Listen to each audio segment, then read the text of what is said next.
शुभ प्रभात। दीपावली की आप सभी को बहुत बहुत शुभकामनाएं।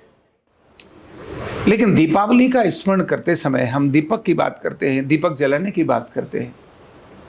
और दीपावली जहां से आ रही है उसको हम कहते हैं भगवान श्री राम रावण पर विजय प्राप्त करके 14 वर्ष के वनवास के बाद सीता जी सहित जब अयोध्या वापस हुए, तब अयोध्या वासियों ने खुशी के साथ बहुत दीपक जलाए और हर्षोल्लास किया। यहीं पर दो ग्रंथ हमारे देश में बहुत महत्वपूर्ण हैं जिन्हें हमें स्मरण करना चाहिए। दीपावली पर दीपक जलाना, मिठाई खाना, ये एक बात है, लेकिन दो ग्रंथ हैं, एक है महाभारत और दूसरा रामायण। ये दोनों ग्रंथ बहुत महत्व के हैं। दोनों ही दो परिवारों के माने दो कहानियां हैं। इधर राम की कहानी है और उधर कृष्ण की कहानी है। दोनों तरफ बहुत सारी चीजें सिमिलर हैं। दो लोग हैं एक दूसरे से लड़ने वाले, इधर भी है उधर भी है, लेकिन दोनों में बहुत एक अलग मैसेज जाता है। एक का अंत दीपावली से होता है, दीप प्रज्वलन करके होता है, और दूसरे का अंत सब कुछ रोते धोते और केवल उदास होने से होता है। दोनों में क्या फर्क है?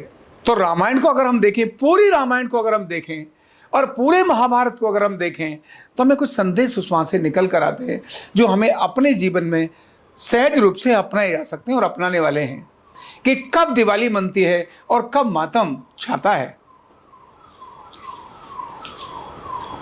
जब हम महाभारत को देखते हैं तो महाभारत क्या है?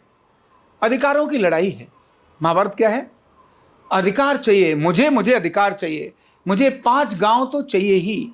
और वो कहता है नहीं, ये मेरा अधिकार है।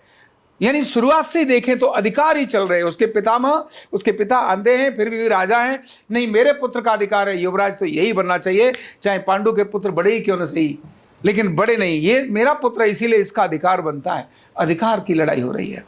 दुर्योधन को सारी जिंदगी अधिकार अधिकार अधिकार चाहिए, और जब एक को अधिकार चाहिए तो वहां एक दूसरे में कानाफूसी होती है, कॉमन होती है। जब कोई आप में से अधिकार मांगने शुरू हो जाए, ये मेरा अधिकार है, आपके अधिकार कहते ही आपके आस पड़ोस में 4 लोग आ जाएंगे, हाँ ये होना तो चाहिए, ये बात तो तूने ठीक कही है, तुझे जरूर मिलना ही चाहिए था, ये गलत किया है, ऐसा नहीं होना चाहिए। आपके दिमाग में कील ठोकने वाले बहुत लोग आ सकते हैं, और वो बाहर के भी हो सकते हैं और घर के भी हो सकते हैं। महाभारत में जब देखा कि धृतराष्ट्र का पुत्र दुर्योधन बहुत बलशाली है, बहुत योग्य है, सब प्रकार से अच्छा है, लेकिन जब अधिकार की बात आई, क्योंकि उसके पिता के मन में भी ये था कि पांडु को जिस समय बनाया गया था मेरी आंखें नहीं थी, मेरा अधिकार छीन लिया गया था, एक्चुअल में तो मेरे को भी ये सारी चीजें होनी चाहिए थी, लेकिन वो राजा बने क्योंकि उस समय उनकी दूसरा दोनों भाइयों में से कोई था नहीं, तो इनको राजा बना दिया, दूसरे की डेथ हो गई। तो शकुनी जो दूर रहता है वह भी आकर इसके दिमाग में दूसरों के प्रति द्वेष भरने लगा, मतलब चुगलियां करने लगा। तो जानता है वो तो ऐसा ही है, बड़ा निकम्मा, अरे ये तो उसका है, और बाहर प्रकट करेगा बड़ा कितना अच्छा है, लेकिन अंदर सबके सामने सुंदर नजर आएगा, शकुनी चलता है तो बढ़िया चलता है, और चुपके से दुर्योधन के कान में फू कर देता है, अधिकार तेरे अधिकार है। मतलब कैसे तू इनको समाप्त अपने अधिकार के लिए दूसरों को समाप्त कैसे करना है, यह महाभारत के अंदर नजर आता है। द्रौपदी को भी अपना अधिकार चाहिए। उसने कहा कि मेरा अधिकार है, तो मेरे 5 पति हो और उन्होंने मेरा अपमान किया है, मुझे इस दुर्योधन की छाती का लहू चाहिए, ऐसा उसके दुशासन की छाती का लहू चाहिए, मेरा अधिकार है, तुम मेरे पति हो, मुझे ऐसा करके दो। अधिकार था, इधर अधिकार था, और अधिकार में झुकने की तैयारी नहीं हो रही। कोई भी कौरव और पांडवों में से पीछे जाने के लिए तैयार नहीं। दूध कीड़ा में आ गया, अपने अधिकार के लिए सब कुछ उसमें लगा दिया।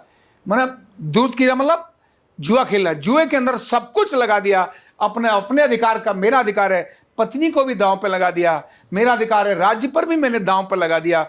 यानी सिर्फ अधिकार अधिकार अधिकार अधिकार की लड़ाई, कर्तव्य नहीं।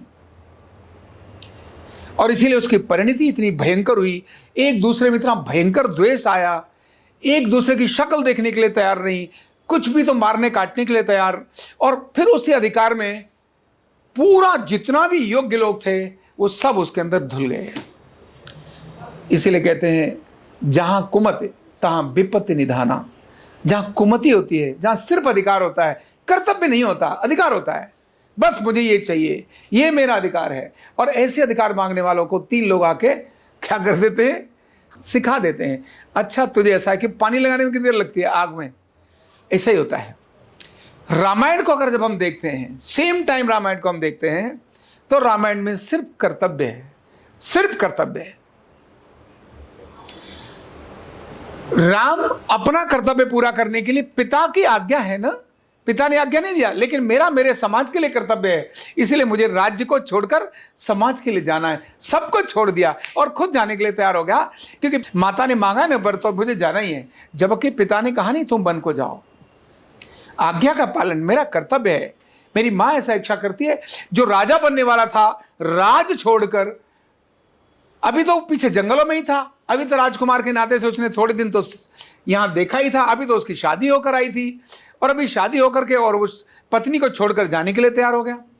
पत्नी कहती है नहीं नहीं, बिना पति के मेरा कैसे संभव होगा, ये मेरा कर्तव्य है कि मैं पति की सेवा करूं।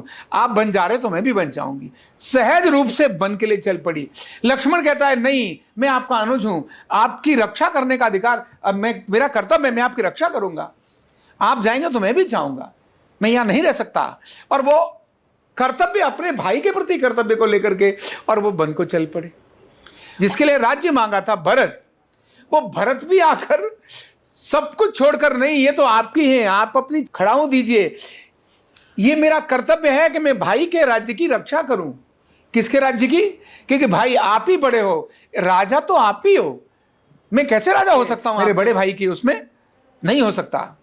इसलिए आप अगर जा रहे हैं वन को, आप नहीं मान रहे, तो आप अपनी खड़ाऊ दे दीजिए, मैं इन्हीं को मान करके और सारे राज्य का संचालन करूंगा। और जमीन में नीचे रहकर, जमीन पर भी नहीं, जमीन से नीचे रहकर उस व्यक्ति ने अपने पूरे 14 वर्ष बिताए। माताओं ने भी ऐसा ही किया। और जब हम वन में भी जाते हैं, वहां भी सबको कर्तव्य है। राम अपना कर्तव्य कर रहे हैं, समाज के अंदर प्रशिक्षण दे रहे हैं। अभाव के बाद भी उन्हें कोई दिमाग पर कोई फितूर ही नहीं आ रहा उनको कि यार मुझे ऐसा चाहिए, मैं तेरे यार जा रहा हूं, भाई चल सुनो सुग्रीव, मैं तेरी हेल्प करने वाला हूं ना, चल तुझे ये दे दे, तेरा वो दे दे। नहीं, मित्र है तो मेरा कर्तव्य बनता है, मित्र के नाते मैं अपना कर्तव्य करूंगा। तेरी जिससे दुश्मनी है मैं उसको मारूंगा। और वह भी अपना कर्तव्य निभाता है, अपनी पूरी सेना को लेकर जाता है वहां पर। हनुमान जी अपना कर्तव्य निभाते हैं, अपनी पूंछ भी जलाने के लिए तैयार हो जाते हैं। सब तरफ केवल कर्तव्य और कर्तव्य।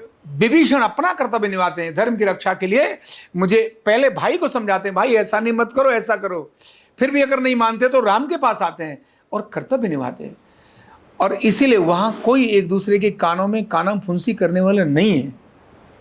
कोई आकर नहीं कह रहा है भरत को, भरत तुझे राज्य रहना ही चाहिए, बहुत बढ़िया, इसको जाने दे पीछे, और मारना टक, साला मर जाएगा, वापस आएगा नहीं, फिर तेरा ही काम है और क्या करना। ना सीता कह रही है अरे जाने देना, तेरे पैरों में छाला पड़ जाएगा, तू इस घर में शादी होकर आई थी ना, इस घर में रहे, तुझे उसके साथ क्या करना जाके।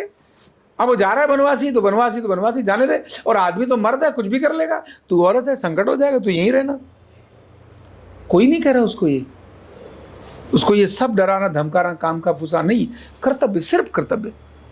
तो जब कर्तव्य प्रधान होता है, ध्यान रखना, वहां संपत्ति और विजय होती है और आनंद होता है।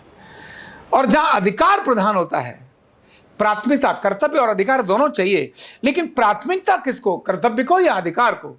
जब भी अधिकार को प्राथमिकता होगी, आपके कानों में काना फुंसी करने वाले बहुत लोग मिल जाएंगे जो शकुनी होंगे।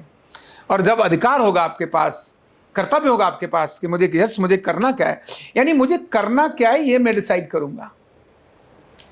जब कर्तव्य होता है तब रावण जैसे भयंकर शक्तिशाली, लेकिन उस समय अगर मैं शब्द आतंकवादी नहीं प्रयोग करूंगा, क्योंकि बहुत बड़े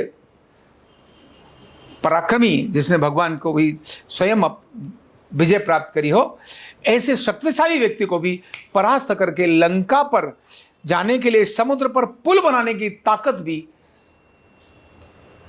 ये कर्तव्य वाले लोगों के पास आती है। मतलब जो सोच लिया ना हम ये करेंगे, और अधिकार नहीं कर्तव्य से करेंगे, उस समय पर कुछ भी करने के लिए तैयार होते हैं। इसलिए रामायण और महाभारत दोनों के अंदर एक बहुत महत्व की बात आती है। एक कर्तव्य प्रधान है और एक अधिकार प्रधान है। इसीलिए कर्तव्य प्रधान होने के कारण से उसकी परिणति ये हुई कि दीपावली के रूप में सारे देश के अंदर जबरदस्त एक उत्साह और जोश मना। महाभारत की परिणति ये हुई कि अंत में गांधारी भी कृष्ण को शाप दे देती है और कहती है, तूने मेरे परिवार को नष्ट किया है, एक दिन तेरा परिवार भी नष्ट होगा। अधिकार सिर्फ लड़ाई पैदा करते हैं, कर्तव्य प्रेम पैदा करते हैं। अधिकार सिर्फ लड़ाई पैदा करते हैं, कर्तव्य प्रेम पैदा करते हैं। अधिकार दोषारोपण प्रदान करते हैं, केवल दोषा, तूने नहीं ऐसा किया, तूने नहीं ऐसा किया, तूने नहीं ऐसा किया, और कर्तव्य ऐसा नहीं करता। इसीलिए दीपावली के अवसर पर हमें रामायण की उन महत्वपूर्ण चीज़ों को भी स्मरण करने की आवश्यकता है। पूरे राम के परिवार को भी स्मरण करने की आवश्यकता है, तो महाभारत को भी स्मरण करने की आवश्यकता है।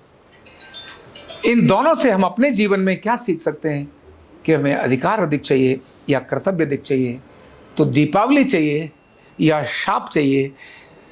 हमारे आसपास हमारे कान में ठोकने वाले 4 लोग हमारे कानाफून से करके लड़ाई करने वाले चाहिए या हमको प्रेम से विकसित करने वाले चाहिए? ये दोनों चीज़ें हमको खुद स्मरण करनी है। इसीलिए दीपावली की आपको बहुत बहुत शुभकामनाएं।